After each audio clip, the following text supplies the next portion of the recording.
All right, so we just got our new Heroes of the Borderlands D&D starter set. Woof, this thing is heavy. I'm going to unbox it. Here's the contents. So you say cooperative play, 3 to 5 players, 45 plus minutes play time. Oh, it's heavy. Here's the back. Let's crack this sucker open and see what we got.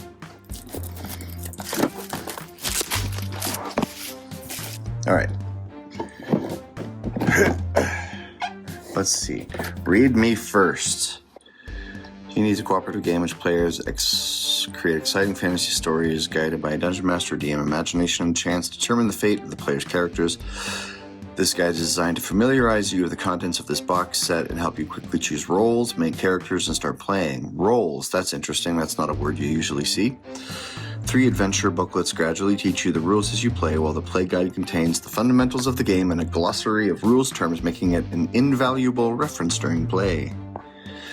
Packing the box, retrieve the booklets and maps, punch out the tokens, retrieve the class boards, sort the cards. Each time you gather to play D&D, you're playing a single game session. These sessions connect to form adventures. Like the ones in the set, between sessions, players store cards and tokens for their characters in the storage baggies. The next time you play, the story picks up where you left off. All right, what else we got? Choose your role, make a character, team up, venture forth. Being the dungeon master, run the adventure, guide the story, adjudicate the rules, keep it secret. Secrets and reveals are important DM tools. If you read any of the DM-only material and still want to experience the adventures as a player, you can. Just don't let this knowledge influence your character's behaviors or actions. Choose your class, choose your origin, gather character components, place tokens, and name your character. Names last, huh? Interesting. To the dungeon master, flip through the play guide, choose an adventure setting, and gather adventure components. The adventure is set for 2 to 4 characters, level 1 to 3. The adventure has no overarching plot. While there are conflicts and secrets to uncover, the story that emerges is the one your group experiences. Okay, wow, interesting. The adventure is divided into 3 self-contained booklets, each of which features a different area. You don't need to read one booklet to understand the others, and you can play and revisit them in any order. Caves of Chaos tempt adventures with riches and glory obtainable by any who dare brave these monster-filled caverns. Keep on the Borderlands is a fortified settlement where the party can rest, purchase goods and services, and interact with locals. The wilderness lies beyond the ken of law. Friends, foes, and surprises await explorers who traverse these untamed wilds. Of course, the adventure, the characters might visit these areas more than once. They don't have to complete all the encounters in an adventure booklet before exploring a different corner of the Borderlands. No overarching plot, huh? Well, I don't want to look into that too deeply because I am told that I am going to be playing in this very soon. I don't want to do any more than just kind of skim the adventure booklets so I don't get anything spoiled for me. So this is all the stuff that comes with it. Let's start pulling things out. Okay, I start off with a bunch of booklets. Oh, crap.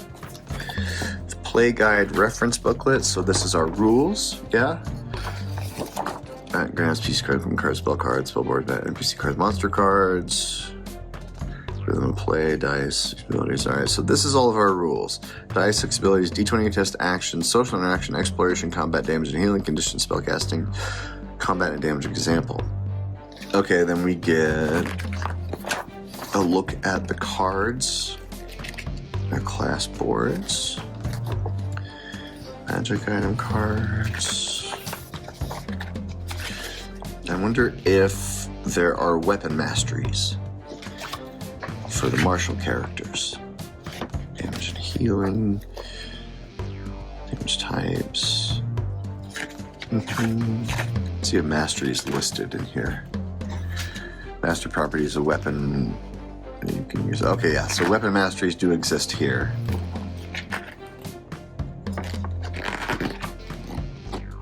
Lead designer, Justice Armand, Jimmy Crawford, Rolando Perkins, many rules developers. Kenzie De Armas. All right, so that is our play guide book. Wilderness, I'm just going to do a quick skim. Like I said, I don't want to know too much about what's going on here. Wow, this is very short. This is 16 pages. Maybe a session, maybe half a session. I don't know. Keep on the Borderlands, which is the correct way to pronounce that. All right. right. I like this map here. It's a nice looking map. All right, so we've just got some key locations. Again, I don't want to read into this too deeply so I don't get it spoiled for me. But since it says that there's no overarching plot and it's just kind of a sandbox, I wonder if it could even be spoiled. I don't know if this could get spoiled. Case of Chaos, an adventure, a booklet, a book, an adventure book. Mike Schley maps? I think that's Mike Schley. It looks Schleyish. Okay. So we've got a standard dungeon delve here. It looks pretty extensive. All right. Ooh, handouts. I love me some handouts. Noble adventures, I extend you my deepest thanks for your gallant efforts to forestall the forces of chaos. Made the Borderlands safe place where there was... Oh, so this is like you completed the quest handout. But doesn't matter what it's for. I love handouts. They're great. Provisioner for sale. Okay, I like this a lot. I'm gonna definitely steal this for everything.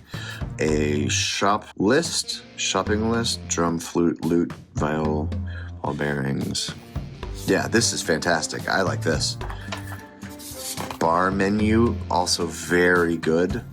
I don't know if you've ever been in that situation where you're DMing a group of new players and you ask them what they want to order at the restaurant and they just go blank.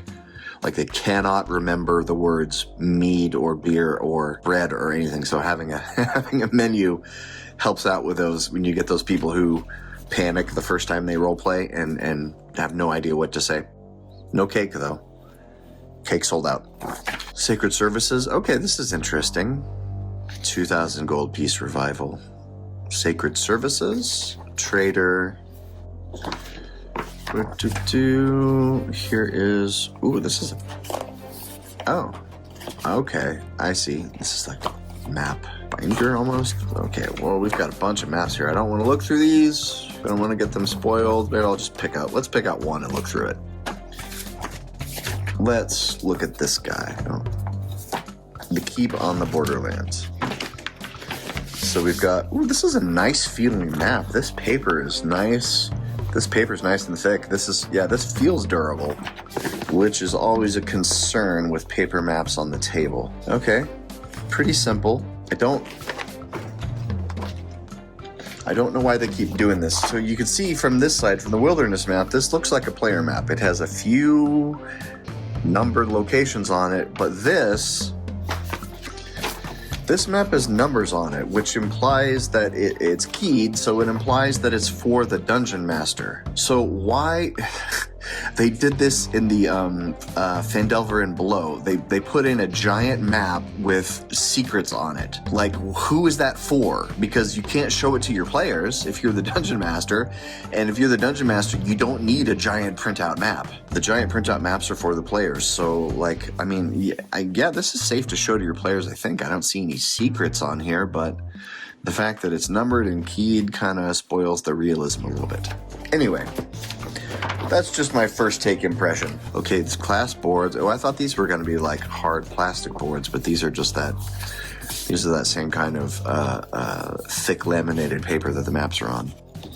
And this is one thing I'm very concerned about. You can also use a shield, but you can't cast spells while you're holding one. Why not? What if you put down your mace? Then can you cast spells? And on the other side, we have the second level. Oh, I really like that. Going from level 1 to level 2, you don't have to spend an inordinate amount of time in the character sheet explaining to people why this number went from a +1 to a +2. You just flip it over and everything is correct. I like this a lot. Hit point maximum, you can see increasing 5 to 13. This is good. Then we get a separate board for the level 3 cleric because we've got the subclasses Life, Domain, and Light. All right, let's take look at a couple of these other ones. Fighter, level 1, level 2. If you aren't wielding a weapon with the 200 property, you can also wield a weapon with the light property by placing this equipment card here, or you can hold a shield. All right.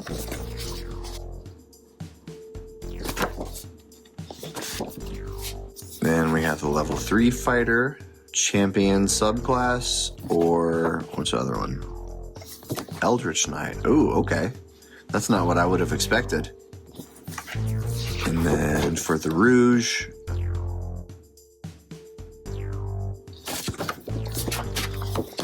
let's see, on the back of the Rouge, a dexterous expert in stealth and subterfuge.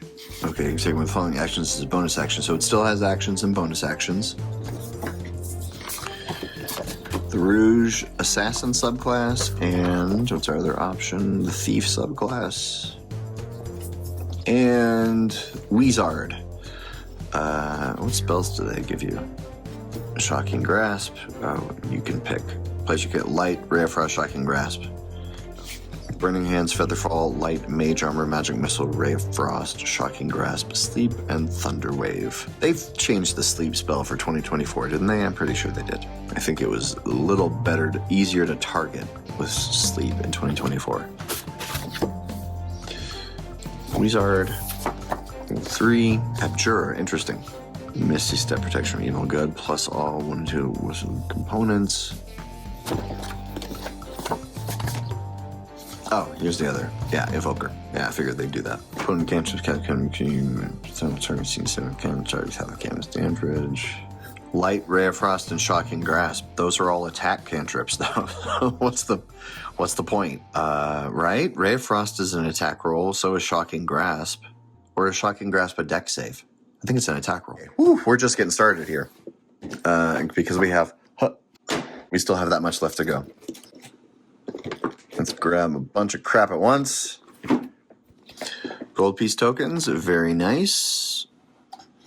1s and 5s and 25s. I think people will like having those like little poker chips in front of them. Oh no, I punched one out. My starter set is impure now. Okay, monster tokens. Ooh, yeah, I'm stealing these for sure. Okay, so we got some NPCs, we got some orcs, some goblies, some hobgoblies. Monster tokens. These monster tokens are really nice looking. Okay, oh, and I like that you've got these little stands too. If you don't want them to be laid flat, you want them to sit up. Okay, we've got some player tokens, terrain, here's a spike pit trap, spider web, barricades. This is all very high quality. I like this. This looks really nice. Let's keep going. Got a lot more crap. All right. Power tokens. Those are spell slots. That's what they're calling power tokens, which I kind of like this because if these say a spell slot and a second wind and an action surge are all powers, which is more of a 4E video gamey way of looking at it. Blank sheet of paper. Oh, there's not that much left. I forgot there's a lot of plastic in the box. Ooh, this is very kind of them. Look at how these little Ziploc baggies are giving us.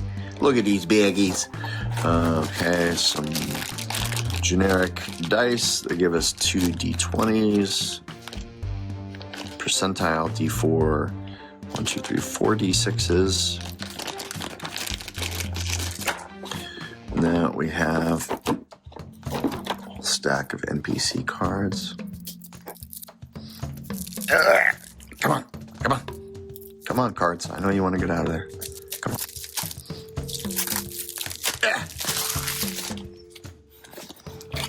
Okay. Better than punch-out cards. I mean, they're not really high quality. They're about kind of like thin playing cards. These are not as high quality as the cards that came with, say, the Book of Many Things. Windvarl. A monster card. Strict the posture of the law. Many who keeps young people admire Andrella and enjoy her good art and mentorship. Rumors. The Castellan tells me monsters are drawn to the caves of castle droves. I wonder why. Okay, this is good.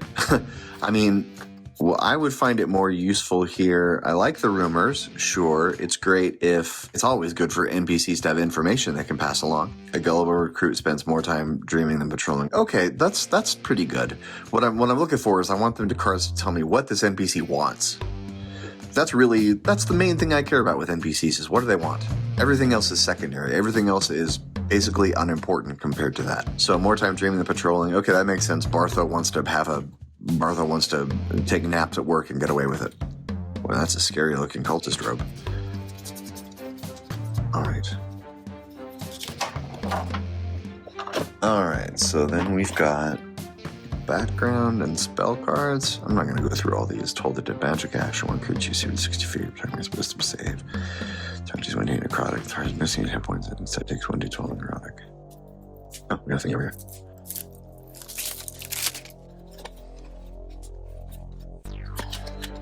Once per turn, when you hit a target with a weapon, you can roll the weapon's damage twice and use either roll against the target. You know the Druidcraft cantrip at level 3. You take the Long Strider spell card and put a power token anywhere on the card. Remove the power token to cast that spell. You have advantage on saving throws, make devoid it, and the charm condition. Your speed increases to 35 feet. You have a +2 bonus to wisdom survival checks. Okay, interesting. Magic item cards are always great. Yeah. Helping people keep track. As I've found in my experience, if you give people a magic item and they write it down on their sheet, they are much more likely to forget to use that magic item than if you hand them a card. If you hand them a card that has magic item description on it, 60 feet, 2d4 + 3. Oh, that's one thing I did want to look up, is I want to see how they did have rules for grappling, rules for sneaking, because I know those are the most confusing thing to me in 2024. I kinda still don't get how grappling works. Monster cards. Monster cards are basically in the same format as the 2024. On neutron combat move, just B, take 1 action, communicate, and interact with things, take 1 bonus action. Okay, this is pretty handy. I wonder if there's a few of these in there. This combat tracker is interesting. Got death saves for each person up here. This is good. I'd probably give this to my players for them to track each other in combat. Oh god, let me fit all this shit back. Now the test. Can we fit all this shit back in here? There's your first test. It's a lot of maps. I like that it gives you so many maps. Okay. Let's look in the rules glossary about invisible. When you're invisible, the effects blow surprise. You're invisible when you roll initiative, you have advantage on the roll. You aren't affected by any effect that requires its target to be seen unless the effect's creator can somehow see you. Any equipment you're wearing and carrying is also concealed. Whoa, that's confusing. That's wild. You aren't affected by any effect that requires its target to be seen unless the effect's creator can somehow see you. You got it. That needed a couple more editing passes. I mean, I know what it means, but the wording is super. If I didn't already know what that meant, that wording would confuse the hell out of me. All right. Hide. With hide action, try to conceal yourself. To do so, you must see a DC 15 dexterity, so they're still keeping that DC 15. Find cover, you must be out of an enemy's sight line. If you can see a creature, you can discern whether it can see you. On a successful check, you have the invisible condition while hidden. Boo! They're still keeping that. Make note of your check's total while the DC of the creature defined with a wisdom perception check. You can stop being hit immediately after any of the following actions occurs. You make a sound louder than a whisper, an enemy finds you, you make an attack roll, or you cast a spell with a verbal component. Okay. Grappling. A creature can grapple another creature. Characters typically grapple by using an unarmed strike. Many monsters have special attacks that allow them to quickly grapple prey. However, a grapple is initiated, it follows these rules. See also unarmed strike grapple. The ground gives a grapple condition. A creature must have a hand free to grapple another creature. Some monster cards and game effects allow a creature to grapple using a tentacle, maw, or another body part. Whatever part of grapple using, grapple over a creature's time. Grapple creature can use its action to make a strength, athletics, or dexterity acrobatics check against the grapple's escape DC, ending the condition on itself. The condition also ends if the grappler has the incapacity condition to grapple. There's this. Okay, so this is basically the same, I think, right? I think that's the same as it is in 2024. I'm not as familiar with the 2024 way. All right, so that, including a few extra cardboard pieces, some trash. Here's the whole of the Dutton starter set for 2025 Heroes of the Borderlands. That is my unboxing, my first impressions. I will have more thoughts after I've played it and then read it. Thanks, see ya!